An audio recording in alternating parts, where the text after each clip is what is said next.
जय श्री कृष्णा। जय श्री कृष्णा। मंगलमस्तु मंगलम। हाँ, राम राम जी, राम राम। जय श्री कृष्णा। जय श्री कृष्णा। जय श्री कृष्ण।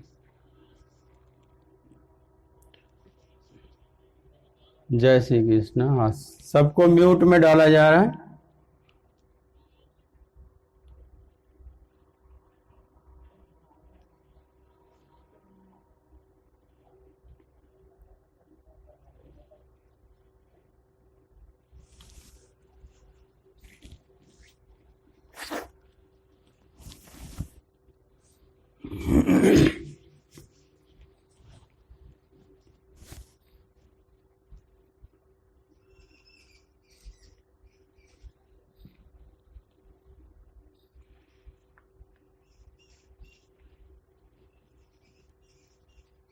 त्वमक्षरम्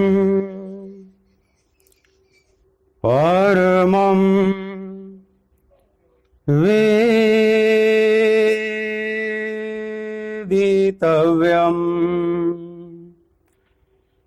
त्वमस्य विश्वस्य परम् निधानम् त्वमव्ययः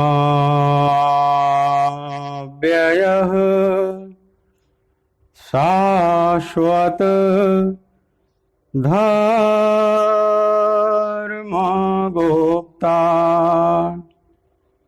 सनातनस्त्वं पुरुषो मतो मे वायुर्यमोऽग्निः वरुणः शशाङ्कः प्रजापतिस्त्वं प्रपितामहश्च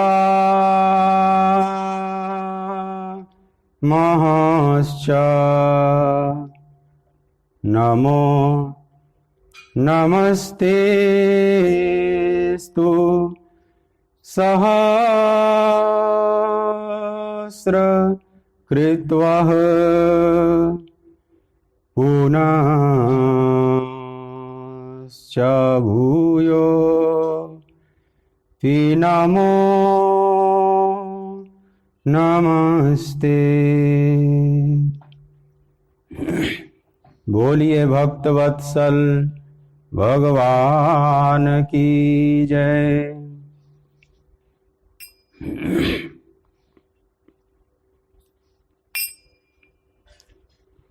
श्री राधे गोपाल भज मन श्री राधे। श्री राधे गोपाल भज मन श्री राधे। श्री राधे गोपाल भज मन श्री राधे। श्री राधे गोपाल भज मन श्री राधे।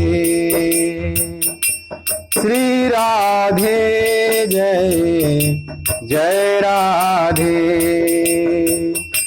श्री राधे जय जय राधे। श्री राधे जय जय राधे। श्री राधे जय जय राधे। श्री राधे जय जय राधे। श्री राधे जय जय राधे। श्री राधे गोपाल भज मन श्री राधे, श्री राधे गोपाल भज मन श्री राधे।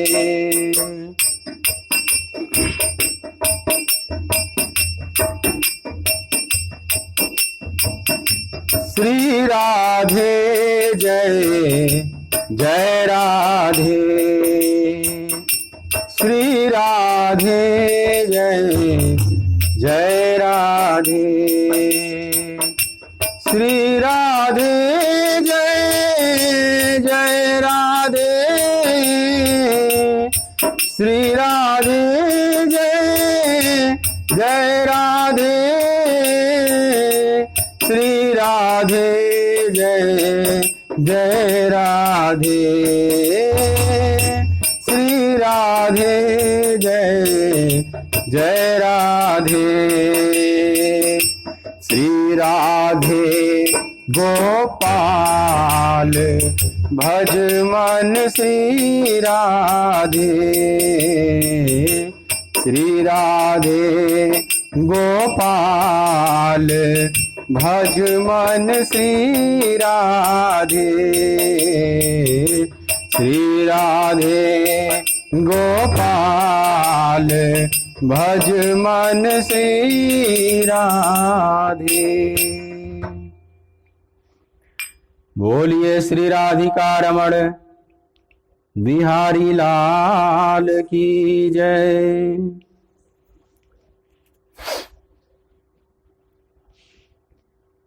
श्रीमद् भगवद गीता ज्ञान यज्ञ के इस मांगलिक सत्संग सत्र में मेरी तरफ से, आराधना कुंज की तरफ से, वृंदावन धाम की तरफ से आप सभी प्रभु चरणानुरागी भगवत कथानुरागी भक्त वृंदों का बहुत बहुत स्वागत है। दूसरे अध्याय का 24वां श्लोक।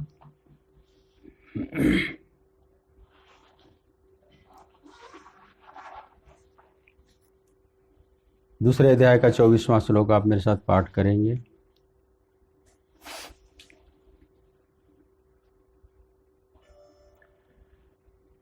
अच्छेद्योऽयम् अदाह्योऽयम् अक्लेद्यो शोष्य एव च नित्यः सर्वगतः स्थाणु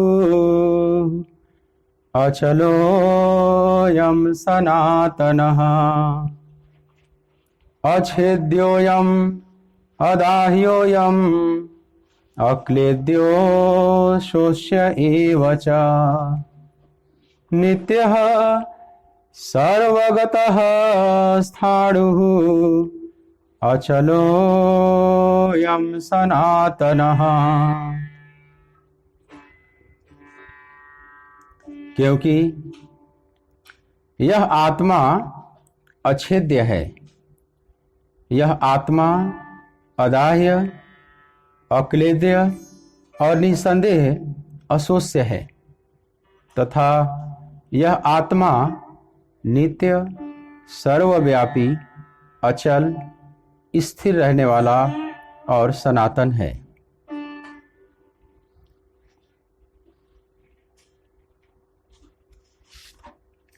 पिछले श्लोक में भगवान ने जो बात कही थी,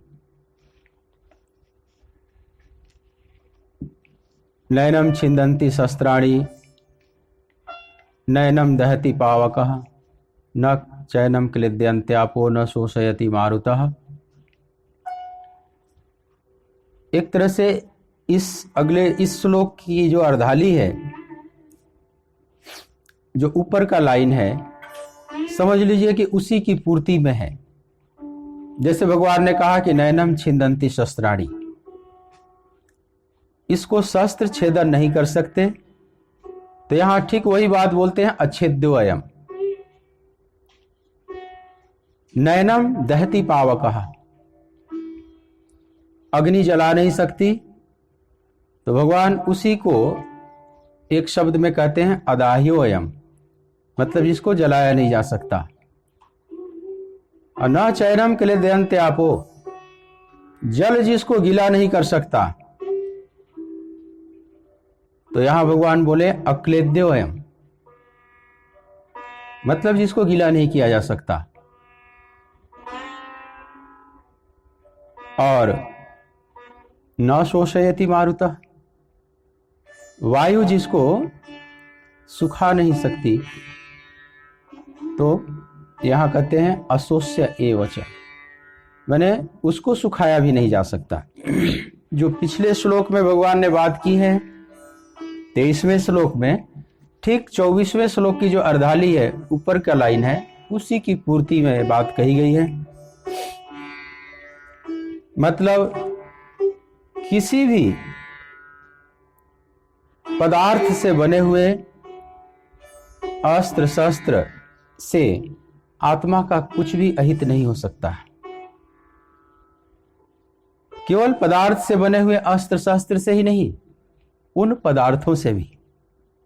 उन पदार्थों का मतलब आप समझ लें, पंच महाभूत, पृथ्वी जल वायु अग्नि आकाश, इनमें से कोई भी आत्मा का कुछ भी नहीं बिगाड़ सकता। और ये पंच महाभूत ही नहीं, पंच महाभूत से भी सूक्ष्म तत्व हैं। मन है, बुद्धि है, चित्त है, अहंकार है, ये उनसे सूक्ष्म है। तन्मात्राएं हैं, ये भी कुछ नहीं बिगाड़ सकती। केवल पंच महाभूत ही नहीं, उनसे भी सूक्ष्म जो सूक्ष्म जगत है, मन का संसार है, वो भी नहीं बिगाड़ सकते। सार में ये कहने का मतलब है कि आत्मा का कोई भी कुछ नहीं बिगाड़ सकता।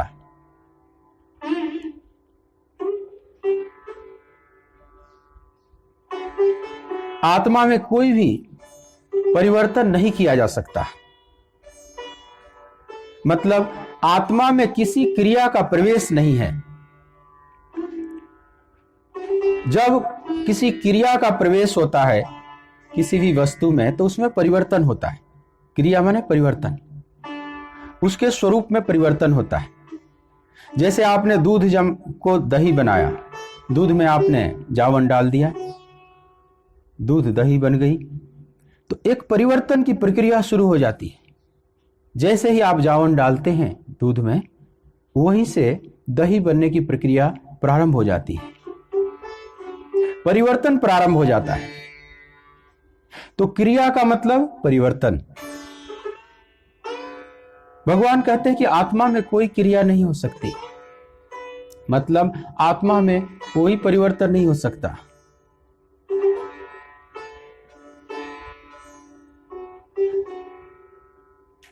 तो जब क्रिया नहीं है, तो यह किसी भी विषय का कार्य नहीं हो सकती, तो कोई इसका कारण भी नहीं हो सकता। कई बातें इसमें सिद्ध हो जाएंगी।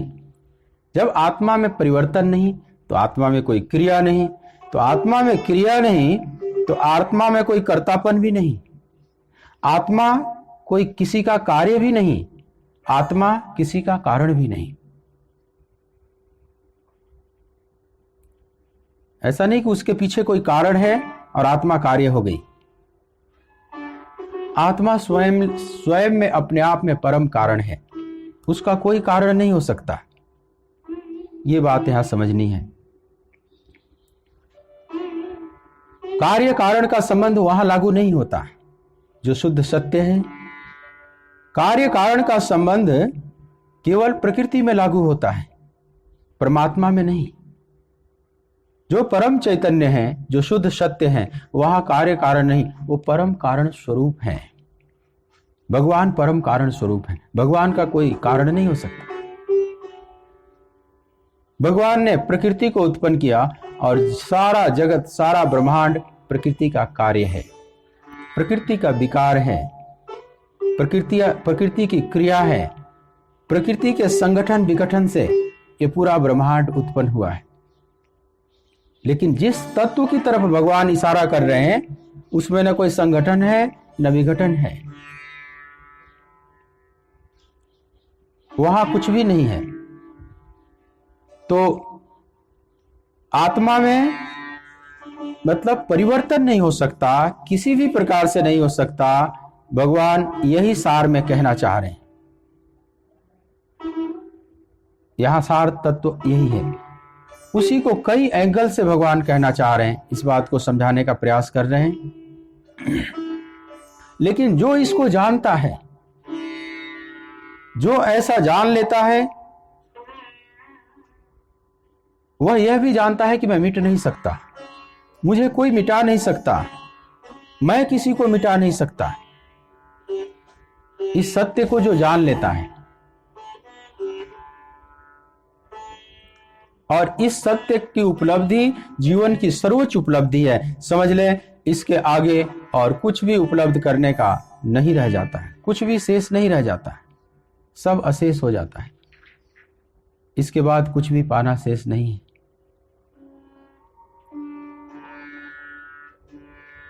जो इस अवस्था को प्राप्त कर चुके हैं महापुरुष, उन्हीं को हम तत्वदर्शी महापुरुष कहते हैं, परमहंस कहते हैं, कई नामों से हम पुकारते हैं। ऐसे परमहंस देख पाते हैं कि जो है वो सदा ही है, उसको मिटाने का कोई उपाय नहीं, इसलिए उनके जीवन में शोक नहीं होता।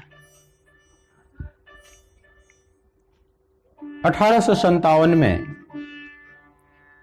जब भारत अपने स्वतंत्रता को प्राप्त करने के लिए प्रथम एक तरह से आंदोलन किया, जबरदस्त मांग किया, जिसको 1857 के सिपाही विद्रोह के नाम से जाना जाता है इतिहास के पन्नों में। अंग्रेजों के खिलाफ ठीक ठीक प्रथम बगावत था। अंग्रेज सिपाही बड़े चौकन्ने थे, चारों तरफ छापे मार रहे थे, लोगों को दंडित कर रहे थे, जेलों में भर रहे थे। काशी की बात है, बनारस जिसको कहते हैं काशी। पूर्णिमा की रात्रि थी और एक परमहंस महापुरुष, जिसकी भगवान बात यहां कर रहे हैं, जो तत्वदर्शी हैं, वेदा विनाशिनम नित्यम ययनम अजम अव्ययम, जो ऐसा जान लिया है, ऐसे ही वो जान लिए हुए महापुरुष थे, अनुभूत महापुरुष थे, लेकिन दिगंबर रहते थे। पूर्णिमा की रात्रि को बड़े आनंद में गंगा की रेत पर, काशी के उस पार, काशी अब कभी आप गए होंगे तो उस पार बड़ा सुंदर रेत है, उस रेत पर वे नाच रहे थे, इधर से उधर डोल रहे थे, नृत्य कर रहे थे एक तरह से। अंग्रेजों के सिपाहियों ने देखा, वे समझ गए कि ये कोई गुप्तचर है। उन लोगों ने ऐसा अनुमान लगाया कि ये कोई गुप्तचर है और पकड़ लिया उन्हें। लेकिन जब पकड़ा तो वे महापुरुष मुस्कुराते रहे और मौन रहते थे, वे कुछ बोलते नहीं थे। वर्षों वर्षों से मौन, कुछ भी नहीं बोलते थे, बस एक चेहरे पर प्रसन्नता का भाव दिखाई पड़ता था। तो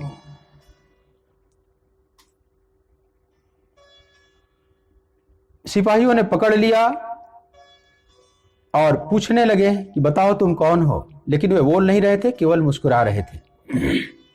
मुस्कुराते हुए उन लोगों को देख रहे थे।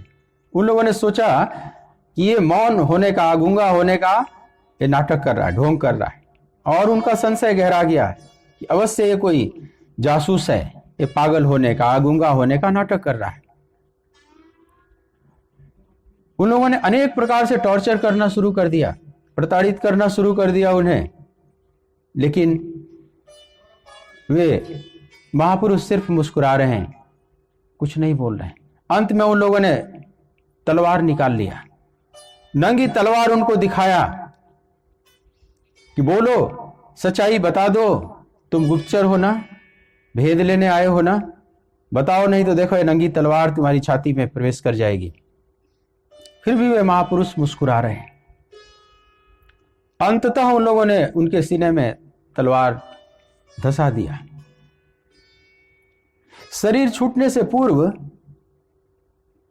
वे महापुरुष अभी भी मुस्कुरा रहे हैं, उनके चेहरे पर मुस्कुराहट है, बड़े प्रेम से उनको देख रहे हैं। वे जो मारने वाले हैं उनको बड़े प्रेम से देख रहे हैं। और एक शब्द केवल बोला अंत में, तत्वमसि श्वेत केतु, तत्वमसि श्वेत केतु, जिसकी बात मैंने कल की थी आपसे, उपनिषद का यह महामंत्र। केवल इतना कहकर और अंतिम सांस ले लिया, शरीर पूरा हो गया। लेकिन चेहरे पर अभी भी एक प्रसन्नता है, प्रशांत जैसे मुद्रा है। उन सिपाहियों के प्रति कोई क्रोध का भाव नहीं, घृणा का भाव उनके मन में नहीं है, अभी भी प्रसन्नता का भाव है।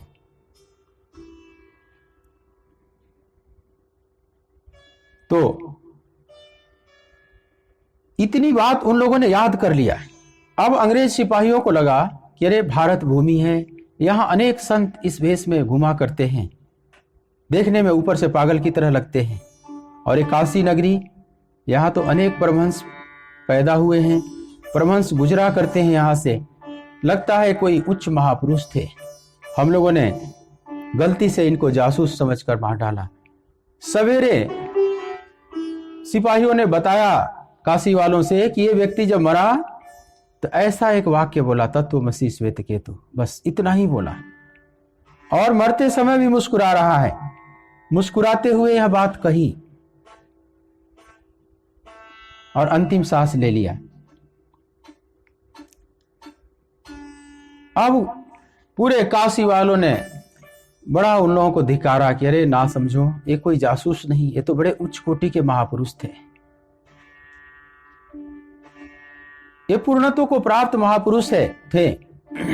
आप लोगों ने गलती से इनकी हत्या कर दिया इनकी। वे महापुरुष अनुभूत हो चुके थे और जीवन भर अब न बोलने का संकल्प लिए थे कि कुछ भी नहीं बोलूंगा, और लेकिन बस बोलूंगा तो यही। तो अंत समय में जो बोले तत्वमसि श्वेत केतु, इसका मतलब होता है तत्त्वम श्वेत केतु। जो सिपाही मार रहे थे उनके प्रति मानो उन्होंने एक शब्द कहा कि तुम भी वही हो हे श्वेत केतु, जो मैं हूं वही तुम हो, तुम मुझे कैसे मिटा सकते हो? जो तुम हो वही मैं हूं।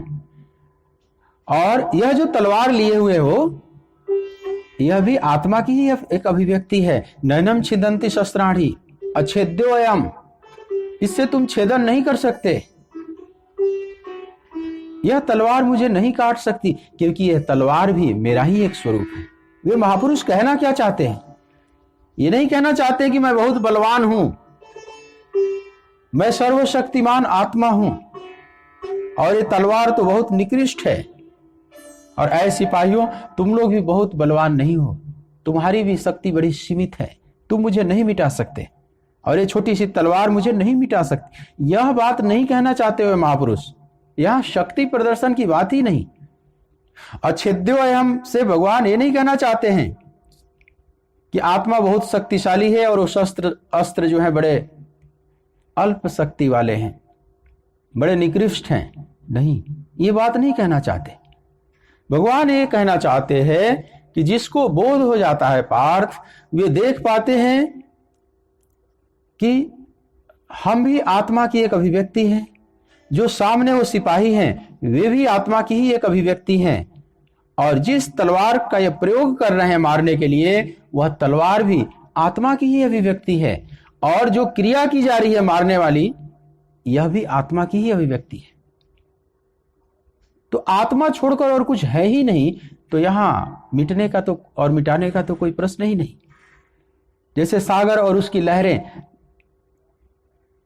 अब लहरें कितना भी चाहें कि लहरों को मिटा दो, तो लहरों के स्वरूप को मिटा सकती हैं लहरें, लेकिन जल तत्व को तो नहीं मिटा सकती, सागर को तो नहीं मिटा सकती ना, क्योंकि सागर और लहरें दो चीज नहीं, एक ही सत्ता की दो अभिव्यक्तियां हैं। कहियत भिन्न न भिन्न, कहने में सब भिन्न लग रहे हैं लेकिन भिन्न नहीं है।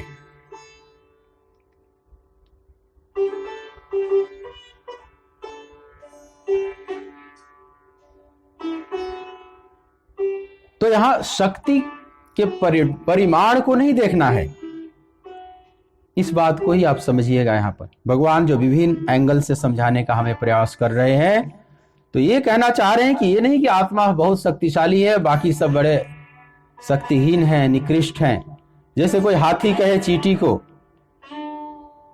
कि चींटी से मेरा क्या हो जाएगा, चींटी मुझे क्या कर लेगी। न चींटी किसी शस्त्र से हाथी को मार सकती है, न आग की लपटों में चींटी जला सकती है, उसके पास इतनी अग्नि नहीं है कि वो जला सके, न उसके पास हवा है कि फूंक मार दे हाथी उड़ जाए। तो यहां तो शक्ति का हो गया ना, मतलब हाथी बहुत शक्तिमान है, बहुत बड़ा है, और चींटी बहुत छोटी है, अल्प शक्ति वाली है। पर यहां जो पंच महाभूतों और आत्मा की बात भगवान कर रहे हैं कि पंच महाभूत आत्मा का कुछ नहीं बिगाड़ सकते।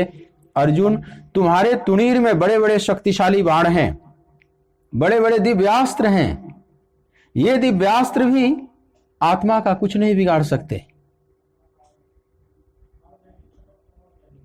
तो इस अर्थ में नहीं कि तुम्हारे दिव्यास्त्र की शक्ति बड़ी साधारण है, आत्मा असाधारण है, इस अर्थ में नहीं, बस इस अर्थ में कि जो है तत्वतः, जो सामने तुझे दिख रहे हैं, जिसको शत्रु कह लो या स्वजन कह लो।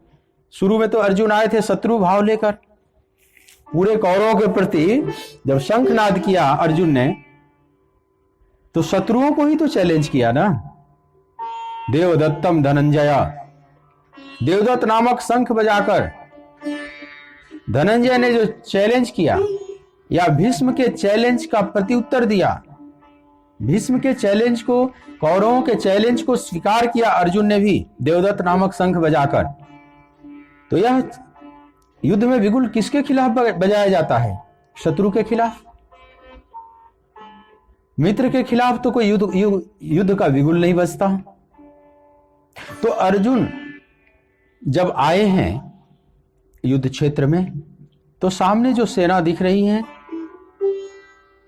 वे सभी शत्रु ही थी, शत्रु भाव ही था। लेकिन मान लो बुद्धि ने पासा पलट दिया, बुद्धि अब कुछ और रूप में देखने लगी,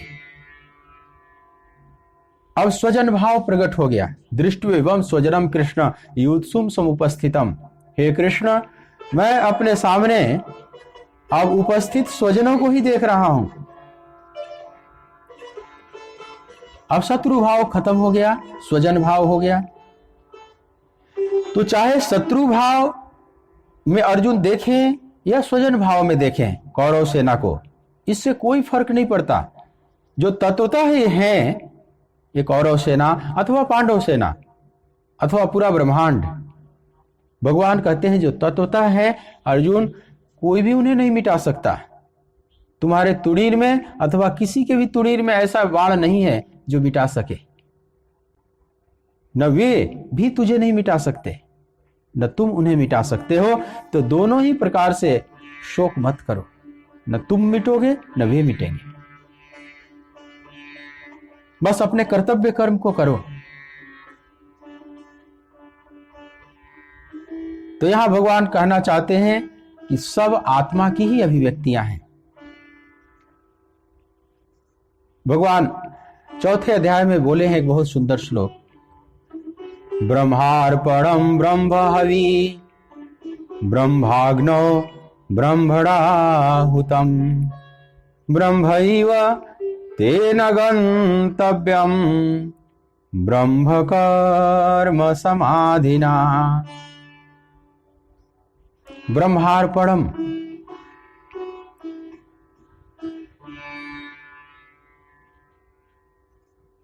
जो हवन करते हैं आप, तो उसमें जो आप अर्पण करते हैं जो आहुति डालते हैं सामग्री इत्यादि, भगवान कहते हैं वो भी ब्रह्म है। हविष्यान इत्यादि सब ब्रह्म है। ब्रह्मभाग्नो, जो उसमें अग्नि की लपटें उठ रही हैं, वो भी ब्रह्म है, ब्रह्मभाग्नो।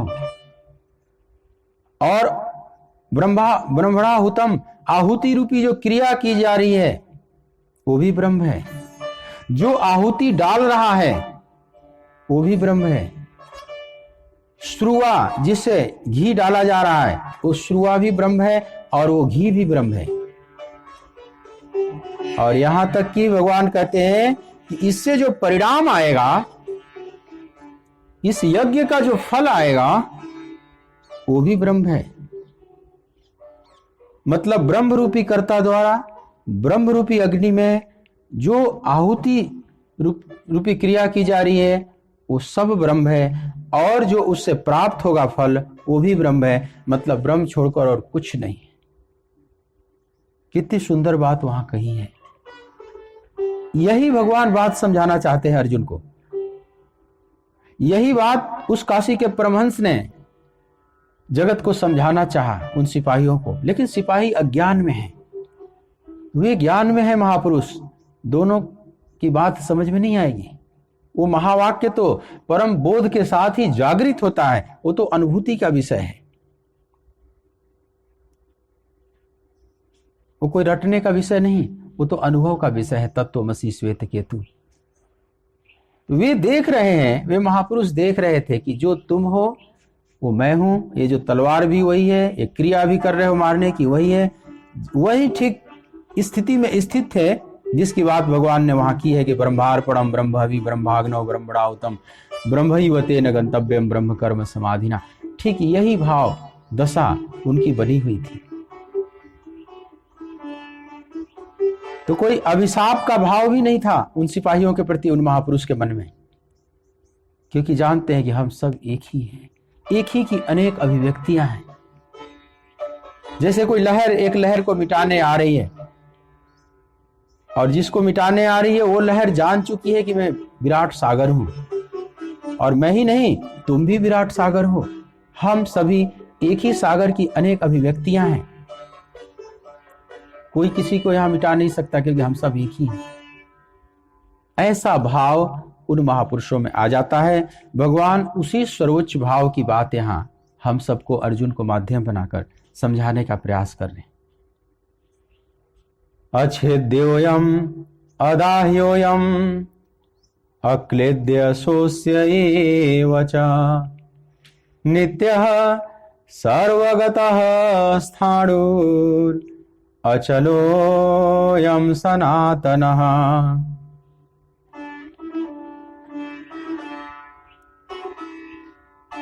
तो भगवान कहते हैं कि किसी भी पदार्थ का कोई प्रभाव नहीं पड़ेगा उस आत्मा पर, और आत्मा की विशेषता बताते हैं कि नित्य सर्वगता स्थाणुर अचलो अयम सनातन।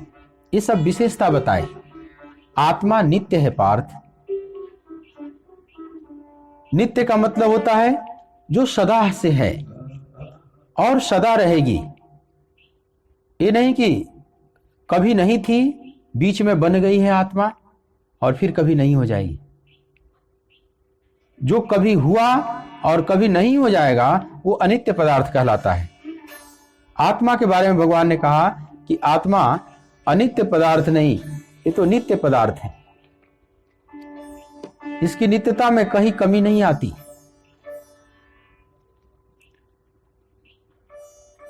सदा एक रस प्रवाहित है।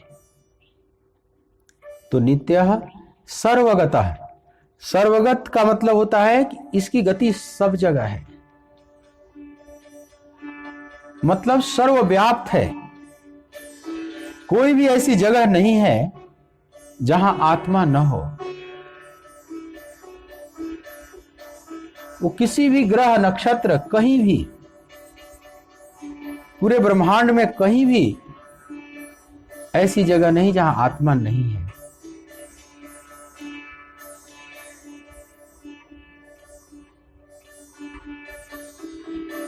देखो, आत्मा सब जगह है, सर्वगत है। और फिर भगवान कहेंगे कि अचल है, वो चलायमान नहीं होती। इन दोनों शब्दों को जरा सामंजस्य बैठाएं। सर्वगत का मतलब ये नहीं होता कि उसकी हर जगह गति है, माने कहीं भी जा सकती है, ये इस अर्थ में नहीं। मतलब हर जगह आत्मा ही आत्मा है। आत्मा का जो हरि व्यापक सर्वत्र समाना जैसे बोलते हैं, जो समान रूप से सर्वव्याप्त है। कोई भी ऐसी जगह नहीं है जहां वो नहीं व्याप्त है, जहां वो नहीं है। तो सर्वगत का मतलब होता है कि वह सब जगह है। तो जब सब जगह है तो फिर अचल तो होगी ही ना, ये तो स्वाभाविक सिद्ध हो गया। कोई चीज चलायमान कब होता है?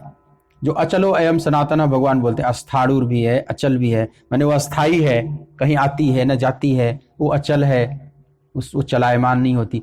ये तो एक ही शब्द को पुष्ट करने के लिए सारे शब्द हैं, एक ही शब्द पर्याप्त है, लेकिन फिर भी अनेक शब्दों का भगवान ने यहां प्रयोग किया है। अरे जब हम मान लिए कि वो सर्वव्याप्त है तो अचल तो हो ही गया ना। जो सर्वव्याप्त है वो चलेगा कैसे? चलकर कहां जाएगा? जहां जाएगा फिर इसका मतलब वहां पहले नहीं था।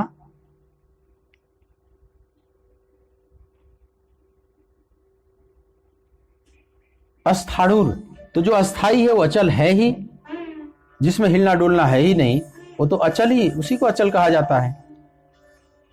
तो कोई चीज अचल है जिसको चलायमान नहीं किया जा सकता, तो वही एक ही चीज हो सकता है जो सर्वव्याप्त है।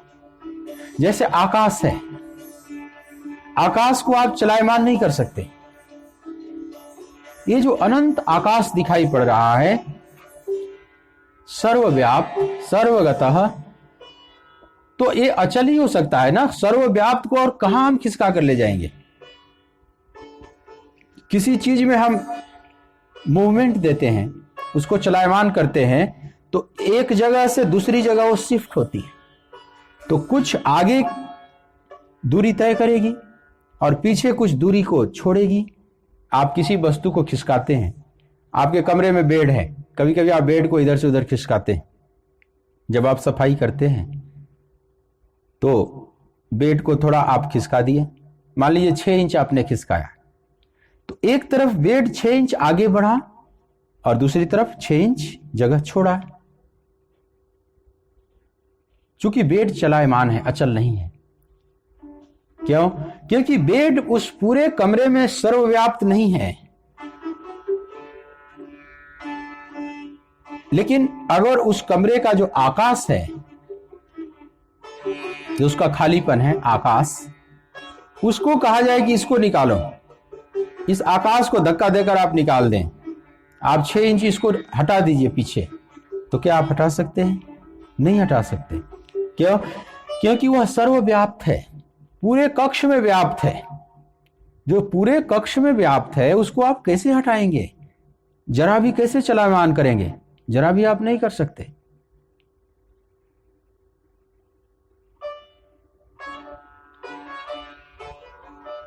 सागर के अंदर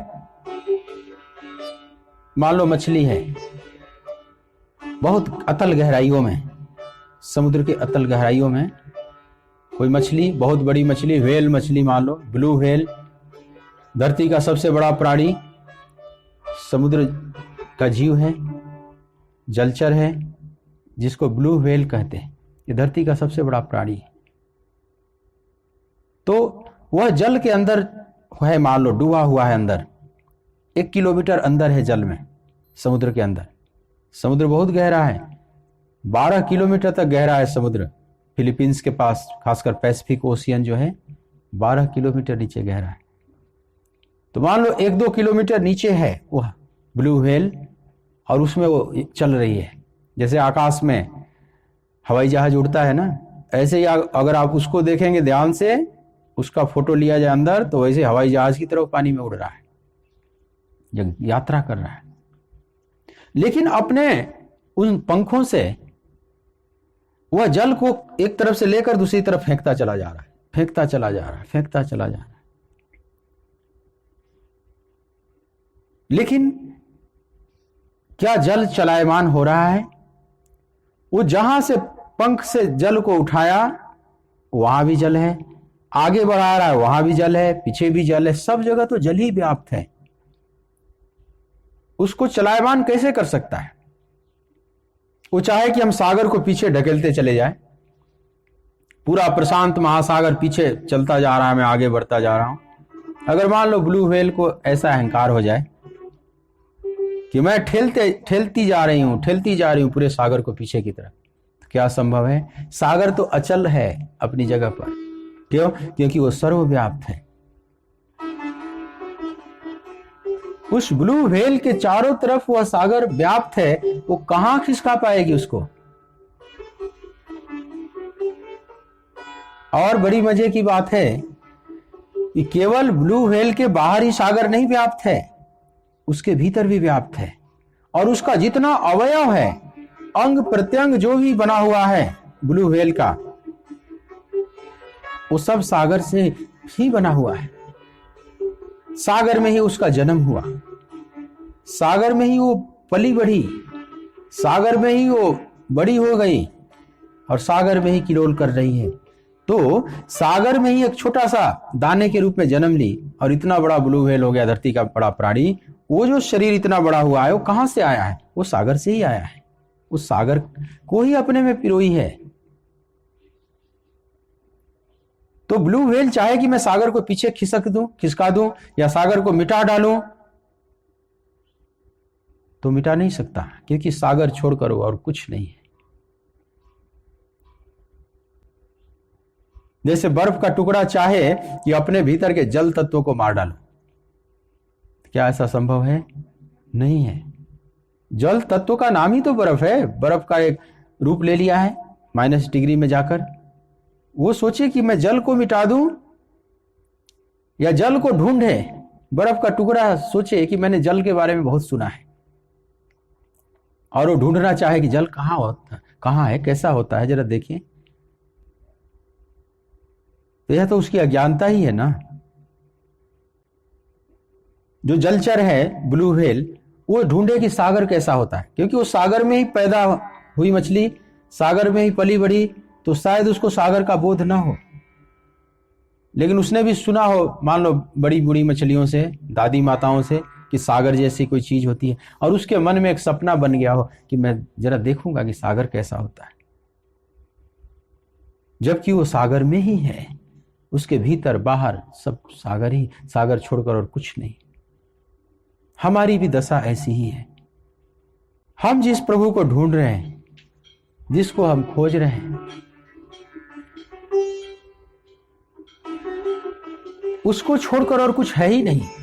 वो हमारे भीतर भी व्याप्त है, हमारे बाहर भी। तोरे घट ही में राम तू कहां भटके, कहा गया ना। लेकिन केवल घट में ही नहीं, तुम्हारी ही घट में नहीं, वो सब घट में है। सब घट मेरा साईया। और कोई भी ऐसी जगह नहीं जहां वो भटक कर जा रहा है, वहां भी वही है। नानक देव ने कहा कि काहे रे बन खोजन जाई। अय मानो, तू वन में खोजने क्यों जाते हो? हालांकि इस शब्द का बड़ा दुरुपयोग हुआ है। जिसको कुछ नहीं आता वो कहते हैं कि वन में जाने से क्या होगा, वो तो घर में ही मिल जाएगा, वो तो यहां नहीं है। नानक के इस पद को गाएंगे, काहे रे बन खोजन जाई, वो तो सदा अलेपा तोरे घट ही माही समाई। काहे रे वन, माने वन जाना मूर्खता है। जो वन जा रहे हैं, सिद्धार्थ गौतम घर छोड़ के वन में चले गए, तो क्या सिद्धार्थ गौतम को यह बात पता नहीं कि वो परमात्मा यहां भी उतना ही व्याप्त है जितना वन में? वास्तव में वन में इसलिए नहीं जाया जाता कि परमात्मा वहां है और यहां नहीं है। ये बिल्कुल नासमझी पूर्ण बात है। शायद ही कोई ऐसा मानकर ये चलता होगा कि वन में परमात्मा बैठा है और घर में नहीं बैठा है। नहीं, वो जो वन जाने वाले हैं बड़े समझदार लोग हैं। चौथे पन निप कानन जाही, मानसकार लिखते हैं ना कि चौथे पन में तो बड़े बड़े राजा महाराजा भी चले जाते हैं जंगल में। अब वो राजा महाराजा जो जंगल जा रहे हैं, क्या ये समझकर कि इस राजभवन में परमात्मा नहीं है और उस जंगल में कहीं परमात्मा बैठा हुआ है? नहीं, वे इतने नासमझ नहीं है, वे सब जानते हैं। वन उनके लिए एक प्रयोगशाला है। वन मतलब एकांत। उस परमात्मा को अनुभव करने के लिए एक शांत एकांत वातावरण चाहिए। जैसे कोई वैज्ञानिक सूक्ष्म अनुसंधान करना जब चाहता है सूक्ष्म कणों पर, तो सरकार उसको एक अच्छी व्यवस्था देती है, उसके लिए एक लैबोरेटरी बना कर देती है। और वो लैबोरेटरी किसी शहर के भीड़ भाड़ में तंग गलियों में नहीं होता है, वो एकांत स्थान में दूर देश में कहीं बनाया जाता है और बहुत एक बड़े प्रांगण को घेरा जाता है, वृक्ष लता पता से भरा हुआ, चारों तरफ से वृक्षावली, थोड़े से उसमें बने हुए घर, दूर दूर की आवाज उसमें नहीं आती। अब आप समझ सकते हैं कि वो इस तरह का प्रयोगशाला क्यों बनाया जाता है।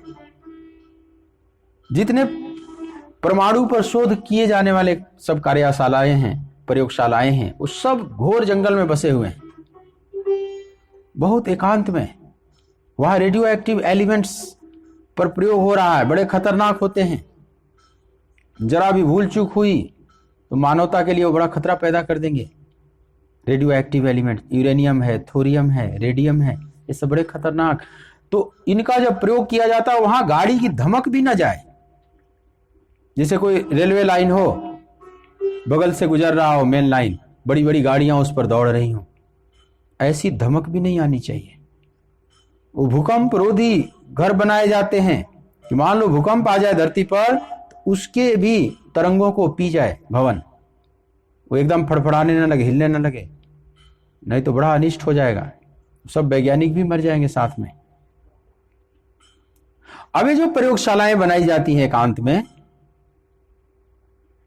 और वैज्ञानिकों को रखा जाता है, बड़े विचारशील लोगों को, ताकि उन्हें एक माहौल मिले, एक एटमॉस्फेयर दिया जाता है।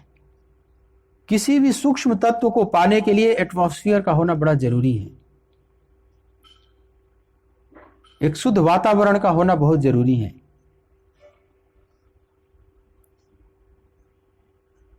तो वन में जो जाते हैं ढूंढने, उनको व्यंग करने की जरूरत नहीं रही है कि काहे रे वन खोजन जाई, वे सब जानते हैं। और वो जो घर में बैठे बैठे सब बातें कह लेते हैं ना, उनसे वे ज्यादा जानते हैं। सिद्धार्थ गौतम अधिक जानते हैं। जब बुद्ध लौट कर आए, 12 साल बाद अपने घर आए हैं एक बार, तो जब आंगन में आए अपने, जहां जशोधरा भी थी, जशोधरा थोड़े विशेष रूप से बात की। उनकी जो धर्मपत्नी थी जशोधरा, बड़े कुलीन नारी थी। वैसे बुद्ध के मार्ग में बहुत अवरोध नहीं डाला है, बस वो ये कहती थी कि सखी वे मुझसे कहकर जाते। मैथिली शरण गुप्त ने, खैर कभी कभी अपनी कल्पना है, वो भाव में आकर लिख रहे हैं, जसोधरा कही या नहीं कही ये बात अलग है, शायद नहीं कही होगी, लेकिन कभी लोग भाव में आकर लिखते हैं कि जैसे जसोधरा अपनी सखी से कह रही है कि सखी वे मुझसे कहकर जाते। अगर वे जाना चाह रहे थे तो जाते, मैं रोकती नहीं, लेकिन जरा कह कर जाते। लेकिन एक मैथिली शरण गुप्त ऐसा कह सकते हैं अपनी भावुकता में, लेकिन यथार्थ के धरातल पर अगर गुप्त को भी उतरना होता तब पता चलता है। अगर गुप्त के भी मन में सन्यास का भाव जग जाता और एकांत में जाने का सब छोड़कर, तो अपनी पत्नी से बिना कहे ही जाते। आसान नहीं है। और जसोधरा एकदम हंस हंस के विदा कर देती, आरती की थाली सजाती, दीपक जलाकर, चंदन तिलक लेकर, फूल माला लेकर, कि हमारे पति देव जा रहे हैं जंगल में भगवान को पाने के लिए। क्या ऐसा होता है? आज तक हुआ है इतिहास में कभी? चैतन्य महाप्रभु सन्यास ले रहे हैं, निमाई पंडित। अभी चैतन्य नाम नहीं पड़ा है, अभी निमाई गौरांग के नाम से ही जाने जाते हैं नवद्वीप में, मायापुर में। पिता मर चुके हैं, बड़े भाई थे विश्वंभर, वो भी सन्यास ले चुके, उनका फिर पता नहीं चला आज तक कहाँ गए। घर में चैतन्य देव हैं, माने गौरांग हैं, उनकी मां है सची माता और पत्नी है विष्णु प्रिया, बस 3 ही हैं। घर में 3 सदस्य हैं मात्र। और सन्यास का निर्णय ले लिया महाप्रभु ने। महाप्रभु चैतन्य को दिखाई पड़ने लगा कि अब सन्यास लेना ही पड़ेगा, प्रभु की यही इच्छा है, गोविंद की यही इच्छा है। जैसे मीराबाई को भी दिखाई पड़ने लगा कि अब चित्तौड़गढ़ छोड़ना पड़ेगा, वो भी वृंदावन की तरफ चल दी। बाला बाला मैं बैरागन होऊंगी, बाला हो बाला मैं बैरागन होऊंगी। जोई भेष मेरा प्रियतम रीझे, जोई भेष मेरा प्रियतम रीझे, सोई भेष धरोंगी, बाला हो बाला मैं बैरागन होऊंगी, बाला मैं बैरागन होऊंगी। तो यह भाव मतलब अपनी सखी से कह रही है, बाला से, कि बाला अब मेरे प्रभु का आदेश मुझे सुनाई पड़ने लगा है, अब यहां नहीं रहना है, अब चलना है। वो चाहता है कि वैरागी बन के घूमें, सन्यास ले लें, मीरा सन्यास लें, और मैं वही करूंगी, जो उन्हें अच्छा लगता है मैं वही करूंगी। तो चैतन्य देव को भी, गौरांग के मन में भी यही भाव आ गया कि प्रभु की यही इच्छा है। मां को तो जैसे तैसे मना लिए, घर में और किसी से सलाह लेने की तो कोई जरूरत ही नहीं, लेकिन मां थी और पत्नी, क्या किया जाए।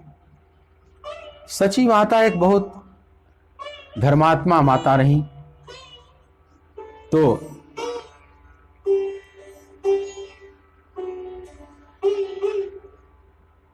सची माता को तो जैसे तैसे मना लिए, मां कठोर हृदय करके मान गई। संन्यास लेना मेरे लिए अति आवश्यक है, मां तुम आशीर्वाद दो। लेकिन विष्णु प्रिया, इनके साथ क्या किया जाए। तो विष्णु प्रिया को कुछ नहीं बताया, और रात्रि में सोती हुई विष्णु प्रिया को छोड़कर गौरांग निकल रहे हैं। सची माता को पता है कि आज की रात्रि यह निकल जाएगा, संकेत कर दिए थे। और सची माता ने जब देखा तो मूर्छित होकर गिर पड़ी दरवाजे पर, लेकिन बेटा को रोक नहीं पा रही है, क्योंकि वचनबद्ध हो चुकी थी, और वो भी जान रही है कि कोई महान कार्य करने के लिए, जगत में प्रेम का दान करने के लिए गौरांग जा रहा है। प्रभु प्रेम का दान, कृष्ण प्रेम का दान करने के लिए गौरांग जा रहा है। कार्य बहुत महान है, इस महान कार्य में मैं क्यों बाधा बनूं।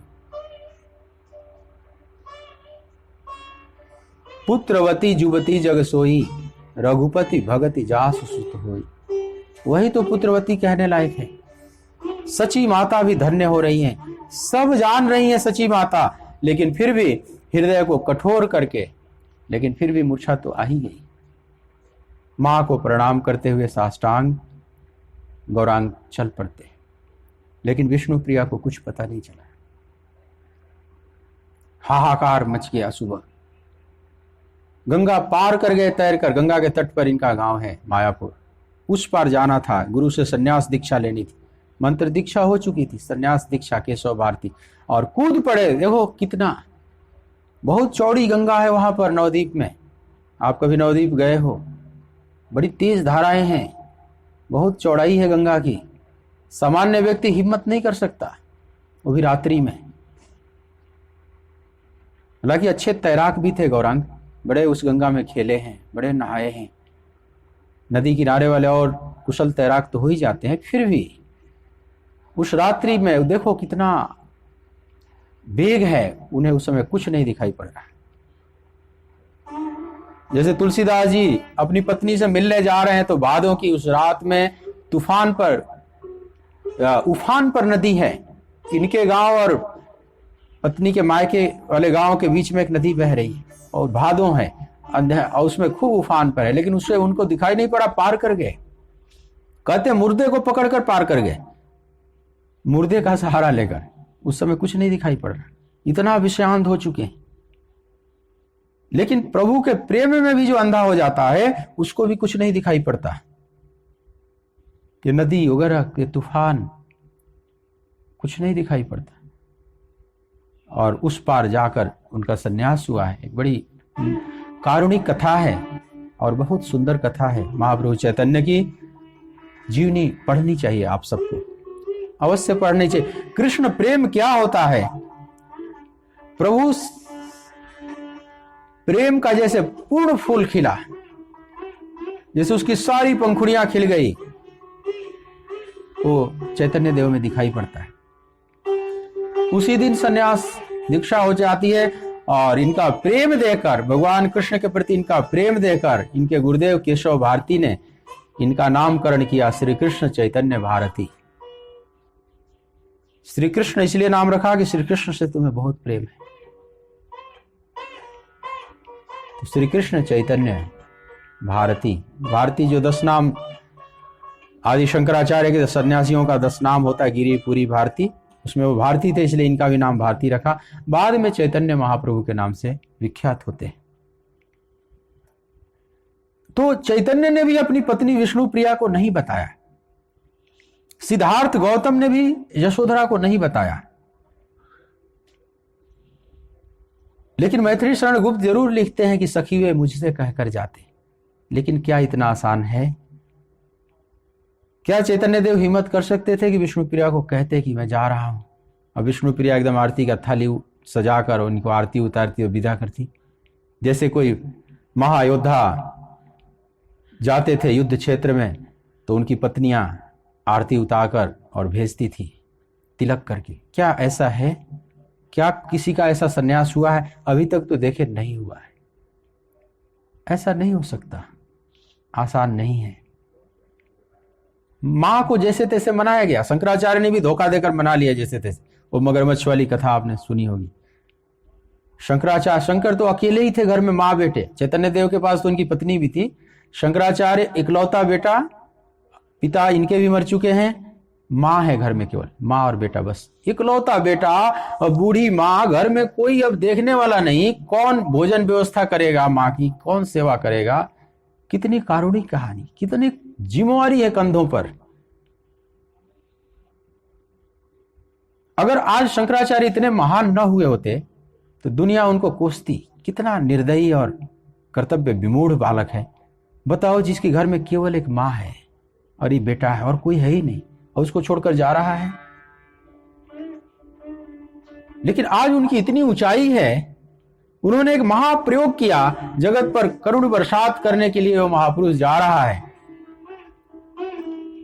तो इतनी ऊंचाई को पा गए हैं, इसलिए हम इन बातों को गणना नहीं करते। हम उनको नहीं कहते कि मां के साथ इन्होंने विश्वासघात किया। चैतन्य देव को नहीं कहते कि इन्होंने विष्णु प्रिया के साथ विश्वासघात किया। सिद्धार्थ गौतम के लिए नहीं कहते कि यशोधरा के साथ इन्होंने विश्वासघात किया। मीराबाई के लिए नहीं कहते कि अपने घर वालों के साथ विश्वासघात किया। आज ये लोग बड़े पूज्य हैं, आज ये भगवान की तरह पूजे जाते हैं। इनके मंदिर हैं, इनकी मूर्तियां स्थापित हैं, जगत प्रणाम करता है। क्यों? क्योंकि इन्होंने जो त्याग किया एक महा उपलब्धि के लिए, ये स्वयं के लिए भी और जगत के लिए भी। आत्मनो मोक्षार्थ जगत हिताय च, अपना भी मंगल और जगत का भी मंगल। जब इतना बड़ा उद्देश्य लेकर आप वन को जाएंगे तो फिर ये जाने जैसा है, ये स्टेप उठाने जैसा है। तो बुद्ध जब अपने आंगन में आए तो यशोधरा ने पूछा, मैथिली शरण गुप्त पूछवा रहे हैं, रविन्द्रनाथ टैगोर ने भी लिखा है, टैगोर पूछवा रहे हैं अपनी कविताओं में। रविंद्र भी अपने भाव में आ जाते हैं। रविंद्र ने घर नहीं छोड़ा, लेकिन वे अपने काव्य में उस भाव में आकर उस बात को पूछवा रहे हैं, कभी तो किसी से भी कुछ पूछवा लें। तो यशोधरा मानो पूछ रही है कि आप सच बताना कि आप जो जंगल में गए, घर छोड़कर गए और आपने जो पाया, क्या आप यहां रह के नहीं पा सकते थे? क्या वह परमात्मा सर्वगतः, जिसकी बात आप लोग सुनाते हो सत्संगों में कि नित्य सर्वगतः स्थाणुर अचलो अयम सनातनः, वो नित्य है, अचल है, सर्वव्याप्त है। तो जब सर्वव्याप्त है तो आपने जो पाया है जंगल में जाकर, क्या यहां नहीं पा सकते थे? यशोधरा ने पूछा। या रविन्द्रनाथ टैगोर पूछ रहे हैं यशोधरा को मोहरा बनाकर। यशोधरा ने निश्चित ही नहीं पूछा होगा। मान लो पूछा भी होगा तो रविंद्र जो बुद्ध का उत्तर है उसको साइलेंट में डाल देते हैं। कहते हैं कि सिर झुकाकर खड़े रहे। गौतम बुद्ध चुप रहे सिर झुकाकर। मानो गौतम बुद्ध कहना चाह रहे हैं कि हाँ यशोधरे, तुमने ठीक समझा, तुम ठीक कह रही हो, मैंने भूल किया, बेकार घर छोड़ा, 12 साल मैंने व्यर्थ इधर उधर भटका, बोधि वृक्ष के नीचे जाकर पद्मासन लगाकर बैठा, वो सब व्यर्थ था। वो तो मैं यहां भी पा सकता था। वो तो सर्वव्याप्त सत्ता है। भगवान कृष्ण जिसकी बात गीता में कहते हैं कि नित्य सर्वगतः स्थाणुर अचलो अयम सनातनः, वो सर्वव्याप्त है, यहां भी उतना ही है। हरि व्यापक सर्वत्र समाना। मैं नासमझी का काम किया। मानो मौन होकर तो यही बात हो गई ना कि यशोधरा के उलाहने का कोई जवाब नहीं दे रहे हैं। रविंद्र ने चुप करा दिया बुद्ध को। लेकिन सोचो, क्या सचमुच बुद्ध चुप हो सकते हैं? यशोधरा के प्रश्नों का कोई उत्तर नहीं देंगे? ऐसा नहीं हो सकता। लेकिन कभी अपनी कल्पनाओं में डोलते हैं। जहां न जाए रवि वहां जाए कवि। तो रवि वहां जहां नहीं जा सकते, रविंद्रनाथ जरूर जा सकते हैं। जहां रवि की गति नहीं है वहां रविन्द्रनाथ टैगोर की गति जरूर हो जाएगी। लेकिन ये सब केवल भावनाओं का लेपन है। हम अपनी भावनाओं को आरोपित कर देते हैं उन महापुरुषों पर। बुद्ध से अगर यशोधरा पूछी होगी तो बुद्ध अवश्य उत्तर दिए होंगे, और बुद्ध अवश्य ये उत्तर देंगे कि यशोधरे तुम ठीक कह रही हो, वो तत्व यहां भी उतना ही व्याप्त है, सर्वगतः इतना ही व्याप्त है यहां भी। मैं उसको पा सकता था, लेकिन मैं वन में उसको ढूंढने नहीं गया था। इस अर्थ में नहीं कि यहां है, यहां नहीं है वहां है, इस अर्थ में नहीं। मैं तो एक वातावरण ढूंढ रहा था, मैं तो एक माहौल की तलाश में गया था, मैं एक ऐसा एनवायरनमेंट ढूंढ रहा था जहां पर उस ब्रह्म तत्व का मैं अनुसंधान कर सकूं, मैं अपनी अविद्या की ग्रंथि को तोड़ सकूं। मैं सिर्फ एक माहौल ढूंढ रहा था और वो माहौल मुझे वहां अनुकूल दिखाई पड़ा। यहां वो अनुकूल माहौल नहीं था। इस राजपाट के उपद्रव में मेरा जो स्वभाव है, हो सकता है किसी का स्वभाव हो जो घर में भी, जैसे राजा जनक, वो राजकाज भी करते रहे और पूर्णत्व को भी प्राप्त कर लिए। लेकिन बुद्ध का स्वभाव जनक वाला स्वभाव नहीं था। बुद्ध बड़े एक अलग व्यक्तित्व के थे। सिद्धार्थ बड़े शांत सात्विक बालक थे। तो अपने स्वभाव को सिद्धार्थ कहते हैं कि मैंने रीड किया और देखा कि मैं इस घर में और इस सारे राज्य का संचालन करते हुए, और मैं जितनी गति से, जितनी प्रगाढ़ता से साधना करना चाहता हूं, नहीं कर पाऊंगा। इसलिए मैं एकांत माहौल ढूंढने गया, एक शांत वातावरण ढूंढने गया, और वहां मैंने पाया। बुद्ध कहते हैं, दावे से अब कह सकते हैं बुद्ध कि मैंने वहां पाया जो मैं 8-10 साल में पा लिया, वो शायद यहां 8-10 जन्म में भी पा पाता कि नहीं पा पाता। तो जो महापुरुष जाते हैं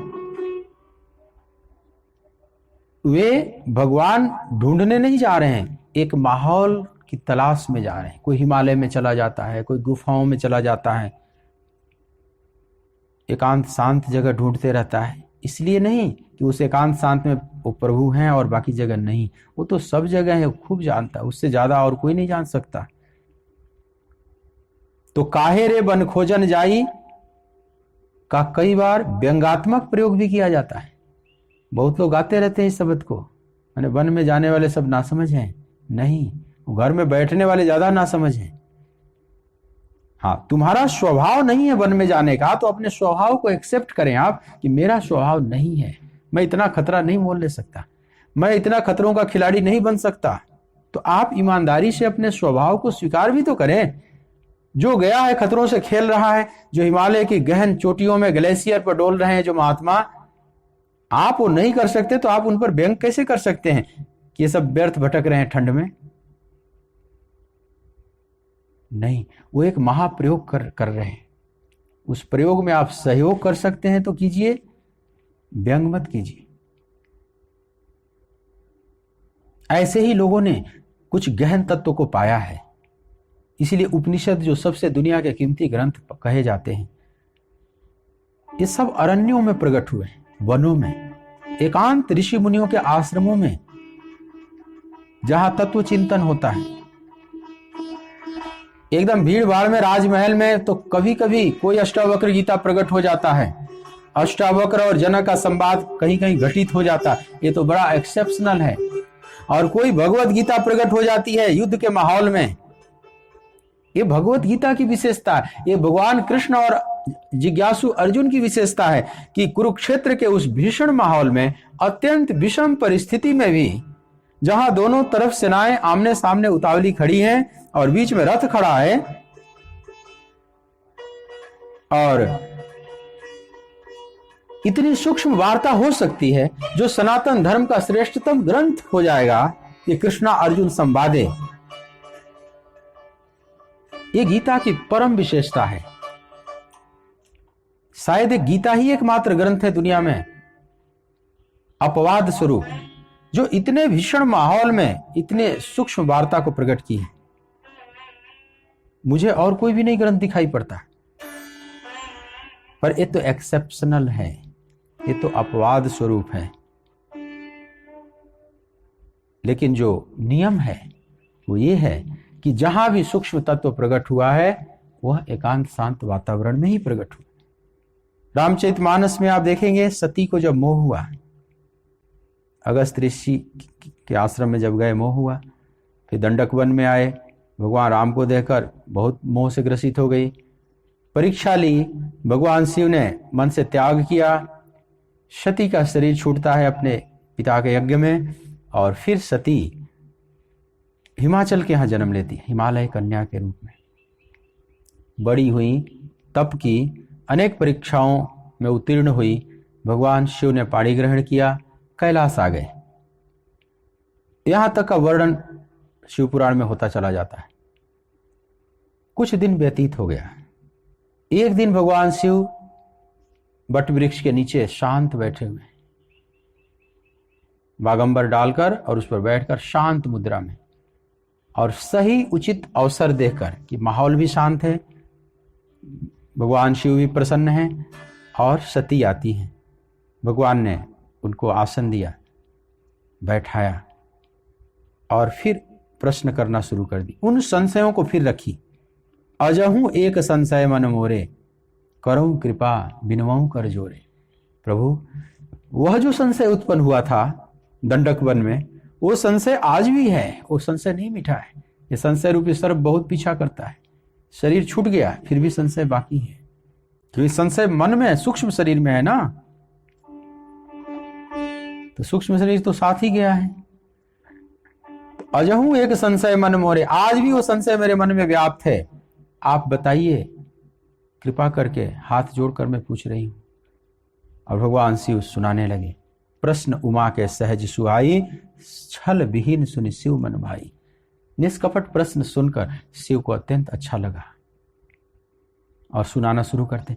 अब देखिए वहां वर्णन आता है कि शांत वातावरण में, शांत माहौल पाकर मां पार्वती ने भगवान शिव से पूछा और शिव पार्वती का वो संवाद प्रवाहित हो गया, राम कथा प्रवाहित हो गई। परीक्षित जब आचार्य सुखदेव से पूछते हैं तो वही शांत एकांत वातावरण में गंगा के तट पर राजकाज सब सौंप दिए जन्मेजय को और गंगा के तट पर आकर बैठ गए शांत। अनेक ऋषि मुनि आए, फिर हिमालय से उतरकर भगवान व्यास पुत्र आचार्य सुखदेव आते हैं, पूजन हुआ, फिर प्रश्न रखा और भागवतम कथा प्रवाहित हो जाती है। ये सब शांत एकांत वातावरण में हुआ। एक माहौल चाहिए, एक सुंदर वातावरण निर्मित होता है।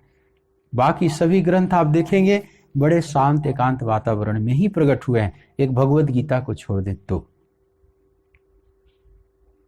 भगवत गीता अनूठी है, एक्सेप्शनल है कि युद्ध के भीषण माहौल में भी इतनी सूक्ष्म वार्ता। तो इसमें भगवान कृष्ण की विशेषता तो है ही, कृष्ण तो कहीं भी बोल सकते हैं, लेकिन अर्जुन की भी कम विशेषता नहीं है। अर्जुन बहुत गहन साधक हैं, एक उच्च दर्जे के, सर्वोच्च दर्जे के साधक हैं समझ लें। और इस माहौल में भी युद्ध की बातें भूल गए और भगवान जब ये सब बातें तत्व की बोलने लगे, आत्म तत्व की, तो अर्जुन शांत सुन रहे हैं। अर्जुन अभी कुछ नहीं बोलेंगे, लास्ट में केवल स्थित प्रज्ञ का लक्षण पूछेंगे, वो भी इसी से संबंधित है बात। जो बात भगवान यहां कह रहे हैं उसी संबंधित हो, स्थित प्रज्ञ उसकी बात पूछेंगे। मतलब कृष्ण की बातों को पीने लगे, जैसे पीवत भागवतम रसमालयम मुहुरहो रसिका भूरि भावुका। इस तरह से अर्जुन भगवान के मुख से निकले हुए उस कथामृत का बड़े भाव से पान करने लगे। और गीता प्रवाहित हो गई जो हमारे साथ हैं। तो कितने महान हैं। आश्चर्यो वक्ता कुशलो अस्य लब्धा। वक्ता तो आश्चर्य है ही, लेकिन जो ग्रहण करने वाला है वो भी बड़ा कुशल है। ऐसे जहां संवाद घटित होते हैं वहां दिव्य अमृत प्रवाहित होता है। शेष चर्चा हम कल के प्रसंग में श्रवण करेंगे। आइए 2 मिनट कीर्तन करते हैं।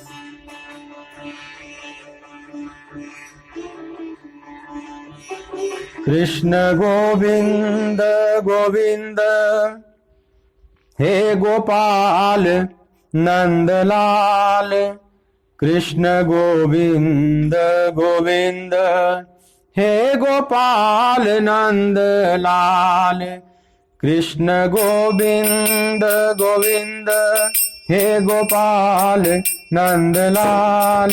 कृष्ण गोविंद गोविंद हे गोपाल नंदलाल। कृष्ण गोविंद गोविंद हे गोपाल नंदलाल। कृष्ण गोविंद गोविंद हे गोपाल नंदलाल।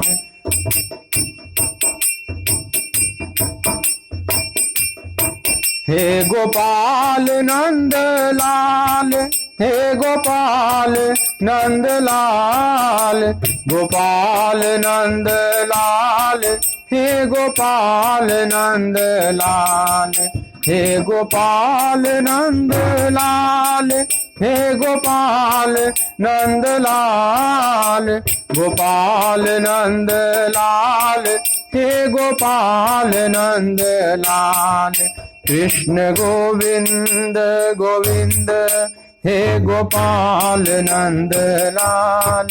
कृष्ण गोविंद गोविंद हे गोपाल नंदलाल। कृष्ण गोविंद गोविंद हे गोपाल नंदलाल। कृष्ण गोविंद गोविंद हे गोपाल नंदलाल। कृष्ण गोविंद गोविंद हे गोपाल नंदलाल। कृष्ण गोविंद गोविंद हे गोपाल नंदलाल। बोलिए भक्त वत्सल भगवान की जय। सच्चिदानंद भगवान की जय। ओम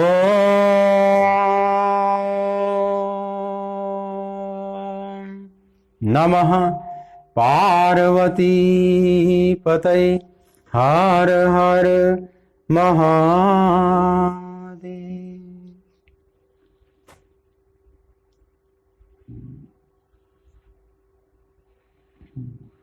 जय श्री कृष्णा।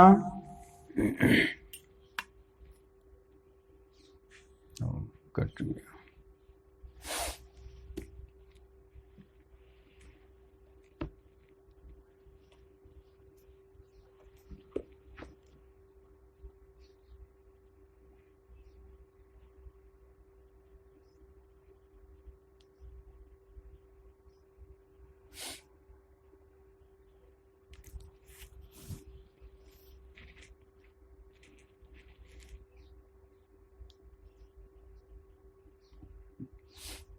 लास्ट में नेटवर्क डिस्टर्ब किया।